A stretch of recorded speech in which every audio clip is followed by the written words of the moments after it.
இப்போ நம்ம ஆன்மாவை வந்து மாயை மூடி இருக்கு, அதனால நம்ம வந்து தெளிவில்லாமல் வாழ்க்கையில் வந்து ஒரு தெளிவு அடைய முடியல அப்படின்னு சொல்கிறாங்க. அந்த மாயையை விளக்கிறதுக்கு இந்த பாடங்கள் உபதேசங்கள் பயன்படுது. ஆனால் இதெல்லாம் வாங்கியும் வந்து செய்ய முடியல, அது விலகலை, செய்துக்கிட்டே இருக்கிறான் தொடர் முயற்சியில், ஆனால் அவனுக்கு விலகலை. அப்போ என்ன அது காரணம் என்ன? எதை செய்தாலுமே 5 நிமிஷம் நீ செய்தனாலும் மனம் நின்று செய்யணும். அதனுடைய பலன் உனக்கு உண்டு. சரி. ஆனா மனம் நிக்காம நீ எதை செய்தினாலும் அது பலன் கிடையாது.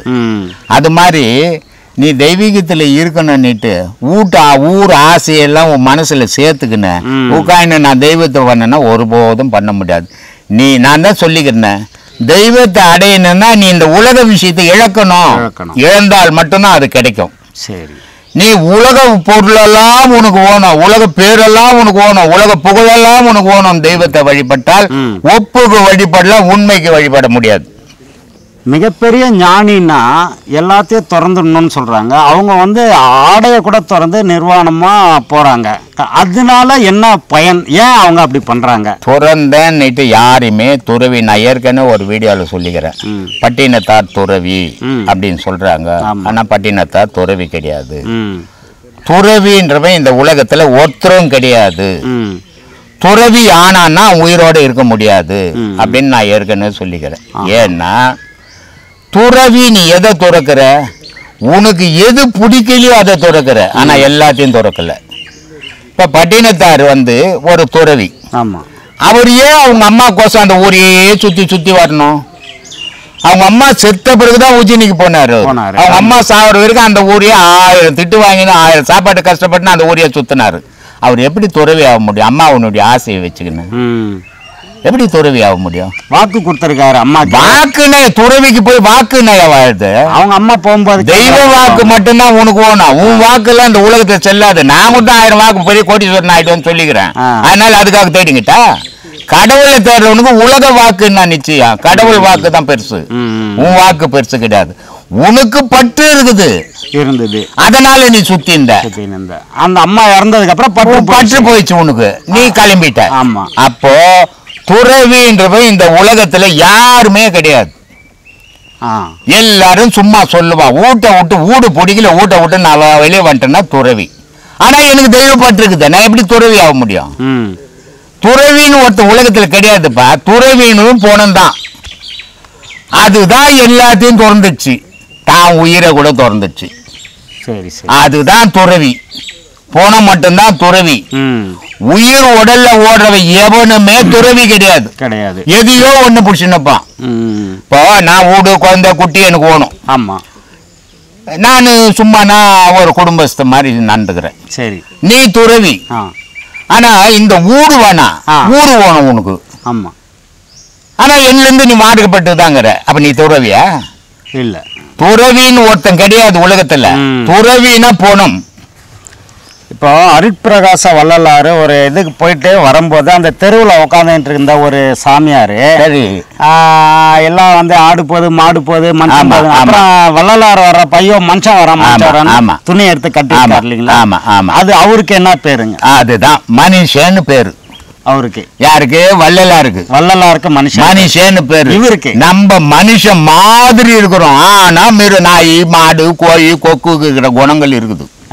அதனால நம்ம போகும்போது சொன்னா மாடு போகுது ஆடு போகுது நாய் போகுது நரி போகுதுன்னு சொன்னா, அவரு வரும்போது மனுஷன் வரானா, மகான் வரான்னு சொல்லல, துறவி வரான்னு சொல்லல, மனுஷன் வரானா. ஏன்னா சுத்தமானவன் வரான். சரி சரி. மனித குணமுள்ளவன் வரான். அவன் வந்து உடலை பார்த்து சொல்ல, உள்ளகிற பொருளை பார்த்து சொன்னான். அதனால மனுஷ பொருள் உள்ளகுது, இவனுக்கு மனுஷ உடல் மேல இருக்குது, உள்ள மிருகம் இருக்குது அப்படின்றதுக்காக போறனெல்லாம் மிருகம் காது இதுன்னு சொன்னான். இவர் வரும்போது மனுஷன் வரான். அப்ப மனுஷனுக்கு மனுஷன் வெக்கப்பட்டான். ஆமா. மிருகத்துக்கு வெக்கப்படல. ஆமா. அதனால வெக்கப்பட்டதால ஒரு மனுஷனை பார்த்தோன்னே இவனும் மனுஷனானா. இவன் மனுஷனா இல்லைன்னா போறவன மிருகம் சொல்ல மாட்டான். நான் தான் போறேன், என் தம்பி தான் போறான், என் அண்ணன் தான் போறான்னுவான். அவன் மனுஷனா இருந்ததால போறதெல்லாம் மிருகமா தெரிஞ்சது. ஆனா மனுஷன் வரும்போது ஆஹா என்ன மாதிரி மனுஷனும் வர்றாருன்னு வெக்கப்பட்டு துணியை கட்டினான்.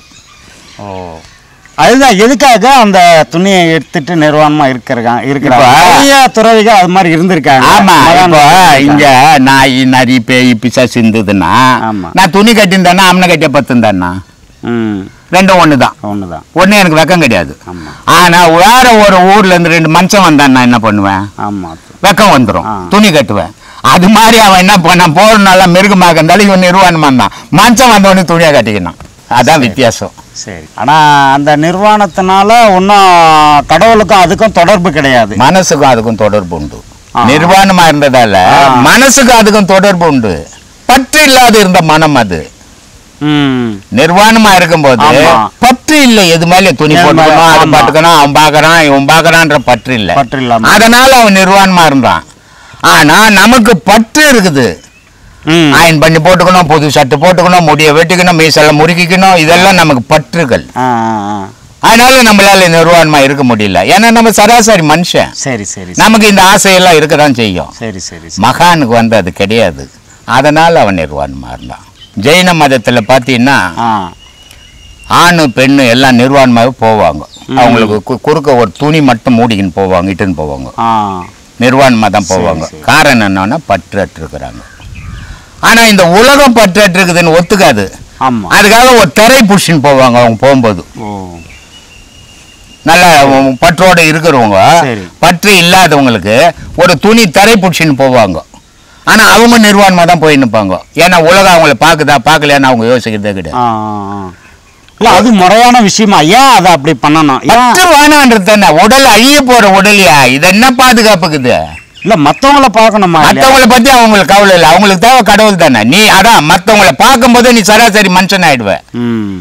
அததான் நான் சொன்னேன். நம்ம எல்லாம் மனுஷன், நமக்கு எல்லாம் ஓணும். அவன் மகானு, அவனுக்கு எதுவும் தேவையில்லை, கடவுள் மட்டும்தான் ஓணும். கடவுளுக்கும் ஆன்மாக்கும் தான் சம்பந்தம், அந்த உடல் சம்பந்தம் இல்லை. அதனால அவன் நிர்வாணமா இருந்தா துணி போட்டு எல்லாம் ஒண்ணுதான் அவனுக்கு. நமக்கு அப்படி கிடையாது. நம்ம பந்தாலாம் பண்ணணுமே. என்ன நம்ம அடுத்தவெல்லாம் மதிக்கணும், என்ன சாமின்னு நான் குருன்னு சொல்லணும், எல்லாம் ஏமாத்தின்னுக்குறோம்ல, இதுக்கெல்லாம் ஓணுமே. இது பார்க்கறதோட மட்டும் நிறுத்திடாதீங்க. உங்களுக்கு தெரிஞ்ச ஃப்ரெண்ட்ஸ், ரிலேட்டிவ்ஸ் எல்லாருக்குமே இந்த வீடியோ பத்தி ஷேர் பண்ணுங்க, லைக் பண்ணுங்க, மறக்காம சப்ஸ்கிரைப் பண்ணுங்க. கீழே இருக்கிற பெல் ஐக்கானை கிளிக் பண்ணுங்க. நன்றி, ஆத்மா வணக்கங்கள்.